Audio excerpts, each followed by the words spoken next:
All right, so right quick, so these first are all 3 multiple choice questions. All right? So part of this is, a large part of this is just vocabulary. So if you look on this first question, it says 2 different ionic compounds, these contain only copper and chlorine. Both compounds are one is brown, one is right. An elemental analysis is performed on each powder. So let me explain what element analysis means.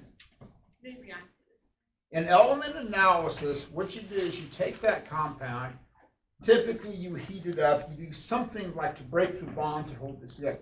This is important in terms of vocabulary. This is an ionic compound, so these things are bound together. They are already bound up. This is going to be important in the next unit on thermodynamics. From a chemistry perspective, anytime you want to break the bonds that hold something together, energy goes in. I'm just laying this idea right now, laying this foundation. From a chemistry perspective, when you break bonds, that requires an input of energy. When you form bonds, that is the release of energy. Okay? Energy goes in to break bonds, endothermic. Energy is released in the formations of bonds, that's exothermic. So if you look at what happened with like the hydrogen and oxygen balloon when we set that up, okay? You released a tremendous amount of energy because of the fact that you felt that heat being released. So you knew that the formation of bonds released a lot more energy than in the breaking of bonds. So if something's an exothermic reaction, more energy is released than is put into it. So here's what's happening. You have some combination of copper and chlorine. You don't know what it is, you don't know. Because it isn't like you can look at it underneath a microscope and go, oh yeah, there's like a little copper atom and there's like a little chlorine atom. Oh look, they're cute. No, okay? You can't see them. So you got to infer what's happening, and this is also kind of the general theme for today, is that how do we know a lot of what we know about chemistry? So on an elemental analysis, and you all have done problems with this, so you get done, and you're going to determine like something like it's 40% copper and maybe 60% chlorine, okay? So on an elemental analysis, once you understand what that means, then the question is relatively simple, because you're saying, oh, okay, by mass, you heated it up, maybe you drove off the chlorine gas, and the only thing you have left is the copper. And you weigh it before and you weigh it afterwards, and you say, okay, well, we figured out it's 40% copper and it's 60% chlorine. So on an elemental analysis, keep in mind what you are after is this ratio of Cu to Cl. You're trying to figure out what those subscripts are. Now, I beg of you to remember one thing in this process. These subscripts, maybe it's Cu, Cl2, whatever it is. This is a ratio of 2 things. It is either a ratio of atoms or it is a ratio of moles. It is not a ratio of mass. So if you see CuCl2, what we're not saying is that you have 2 grams of chlorine to every 1 gram of copper. You can say that I have 2 atoms of chlorine to every 1 atom of copper. You can say, oh, 2 moles of chlorine react to every 1 mole of copper.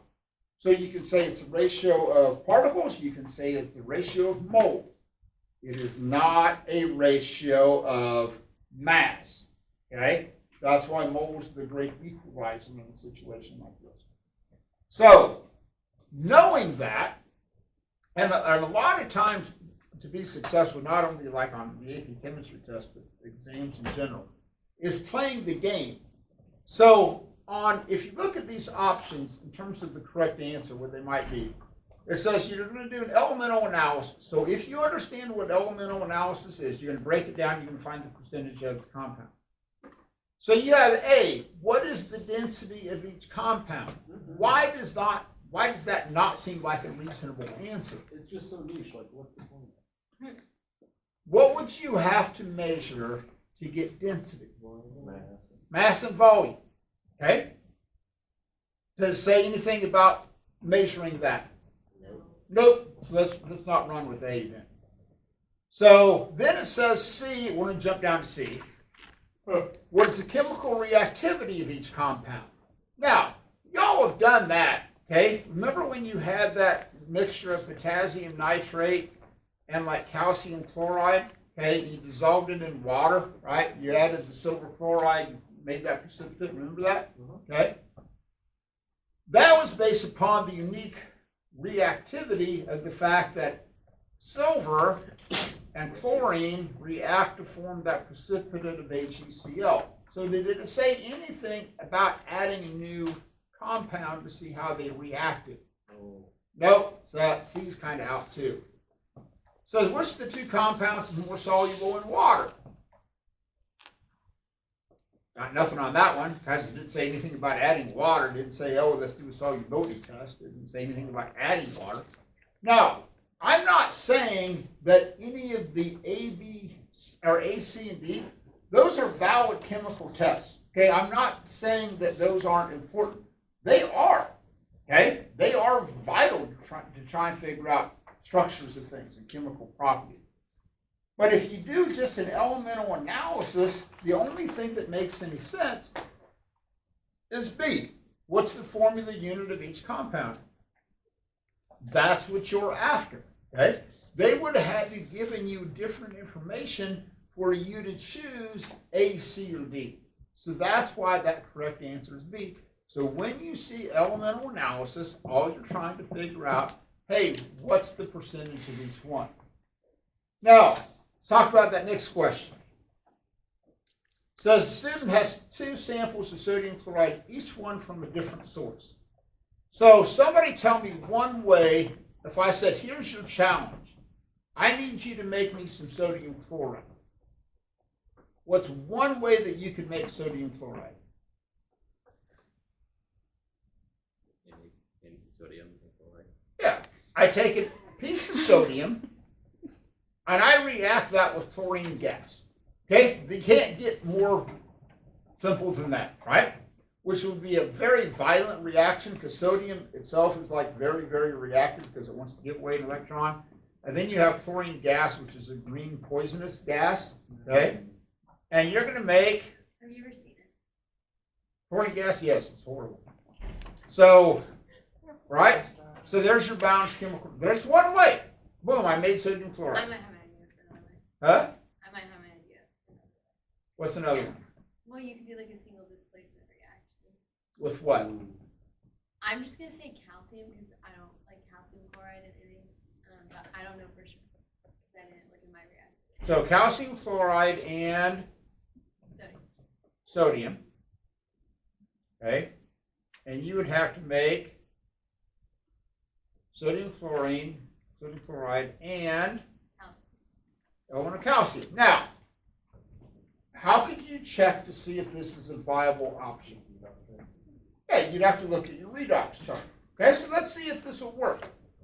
So, if you play the over-under game, first off, if you were to do this, in what form would the calcium chloride have to exist? As ions. Yeah, you would have, these would have to exist as ions, right? And you would drop in a chunk of sodium. Okay, so this one might not work. Why? Haley told because I'm assuming. But is the mechanism at least possible? Yeah, Yeah, the mechanism would be possible. you could use a battery. Well, no. Oh, no. Let's not throw batteries into this. We're just doing this straight up. Okay? Okay. Straight up.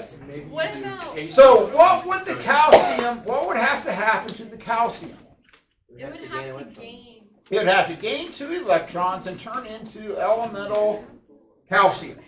Okay? Son. I got another idea. Okay, let me finish this one.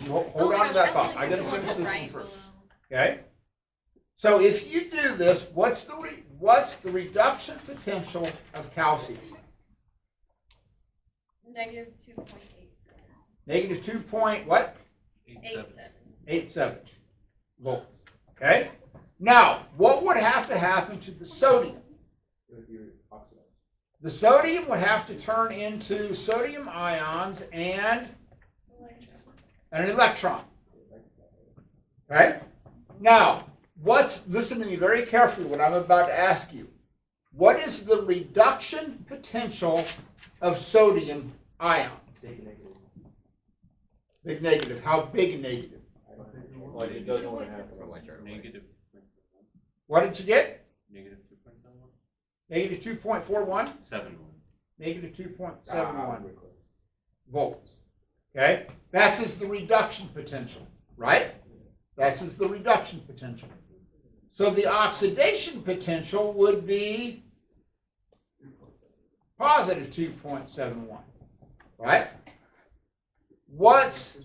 And calcium's reduction potential was what? Negative 2.87? Yeah. Okay. So if we added these numbers together, Negative 0.0. you're going to get a negative E naught value. Spontaneous or not spontaneous? Not spontaneous. So this looks good, but would the reaction actually happen?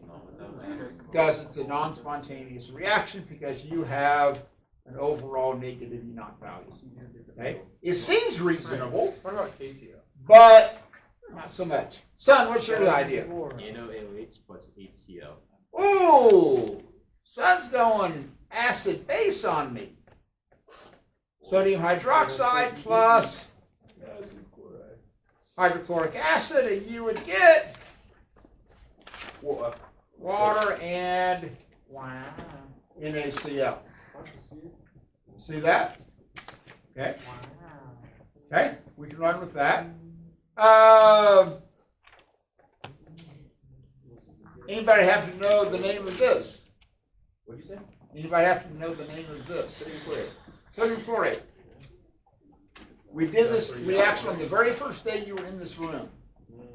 You did? We did. I don't think we did. Yeah, we did. The first day I was in this room. Adam, you don't need As to AP do this. chemistry. All right, you don't need to do this. So, what do you get out of the decomposition of chlorates?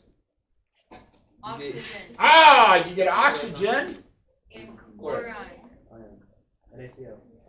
NaCl. So we can do the decomposition of sodium chlorate. How could you tell that you were producing oxygen gas? Bubbles. That's one. Take a match, light it, and put it in. And what would happen? Yeah, so if you're producing oxygen gas, you had a burning with flint, you could put that in there and it would glow brighter. If you were producing hydrogen gas, what would it do? That would make the test tube bark. Okay, carbon dioxide, It would go out. carbon dioxide would go out. Is that why they use it in the fire tube? Exactly. Yes. So here's a common way to test for the three gases. Oxygen makes it burn brighter, hydrogen makes it pop, carbon dioxide makes it go out. You cannot look at the gases and tell any difference between the three of them because they all have the exact same look. So, look at your options in knowing this. Student runs an experiment to determine the percent by mass of chlorine in each sample from the result of this experiment alone. Which of the following questions is most likely to be answered? So, what are you thinking? A, B, C, or D? I need a second. All right, I'll quit talking. Can you read it again? Huh? Can you read the question You again? don't know how to It's on your sheet. No, but here's what we're thought. I just. Smoker's call?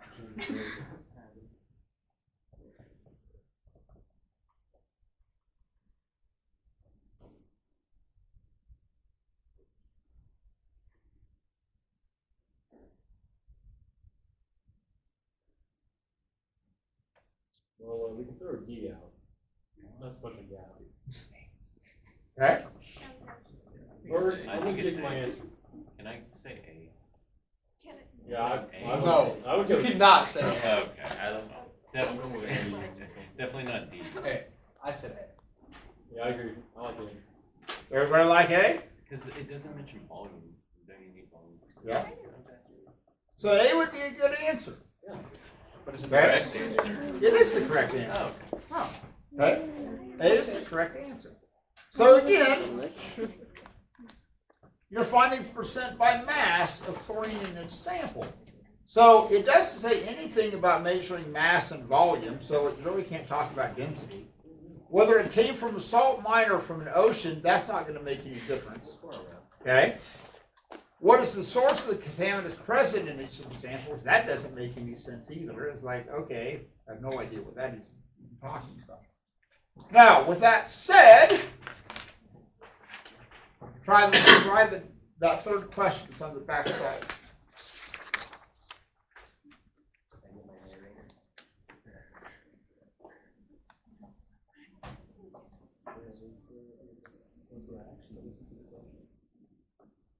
Speaking of chlorine, Which was your alcohol?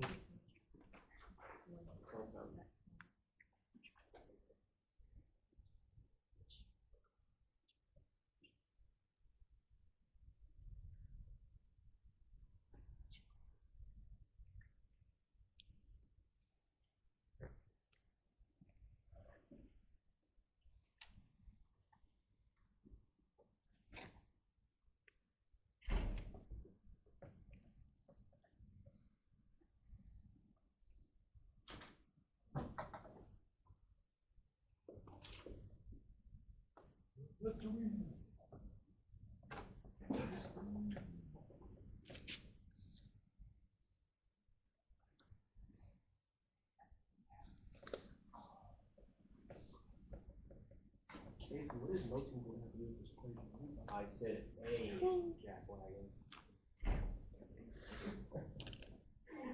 Which one has a higher percent of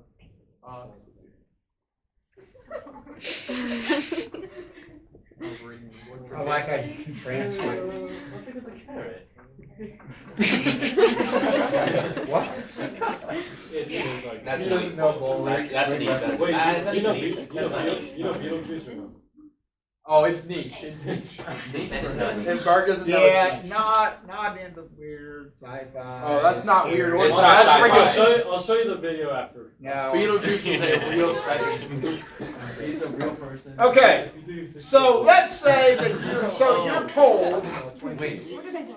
that it's an alkali metal. How do you know that it's an alkali metal? It says it.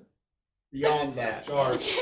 what about the charge? Chlorates are minus Minus one. 2, yeah. Chlorate has a charge of One. 1 minus. So it has to be that first one. So it has to be lithium, sodium, potassium, one of the alkali metals, because it has a charge of 1 plus. Okay? So don't be afraid to try and figure out and infer some information from the question. Now, let's just say that I gave you 2 possible compounds, lithium chlorate and potassium chlorate. Which of those 2 would have the higher percentage of mass of oxygen? We have more of each. Doesn't make, yeah. The lithium one would It's a have the higher. percentage anyway. Lithium higher. Which one will have the higher percentage of oxygen? Lithium. Why? It's Because it's less. smaller. Because it's a Smaller lower percentage. total Smaller molar mass. mass. So lithium has a smaller mass than potassium does, right? True that. Okay? So the ClO3 is going to be the same for both of them, right? So if I gave you 2 samples, there's just another way that this could have been spun, is that you're given a sample of lithium chloride and a sample of potassium chloride. You heat them up, and again, the reason that you heat these up, and this is going into this thermodynamics unit, Break the bond. you have to break the bonds that hold the oxygen to the metallic chloride. Okay? That's why you have to heat it up, because you have to put energy in to break the bonds. So, as a percentage, the lithium chlorate, because that lithium has a smaller mass, would have a higher percentage than the potassium chlorate. So that could be a simple test that you can do. It's like, hey, which one's lithium chlorate, which one's potassium chlorate? Heat them up. Okay? Assuming that you get rid of all of the oxygen, that could be a very simple test to tell the difference between the 2 of them. Would solubility be a good test to differentiate between the two of them? I don't think so. Why not? They're both soluble. Yeah. They're both soluble. Why? They're both- Alkali Group metals. ones. They're both group ones. They're both lithium. All group one. So both of them would dissolve, so you really can't tell that.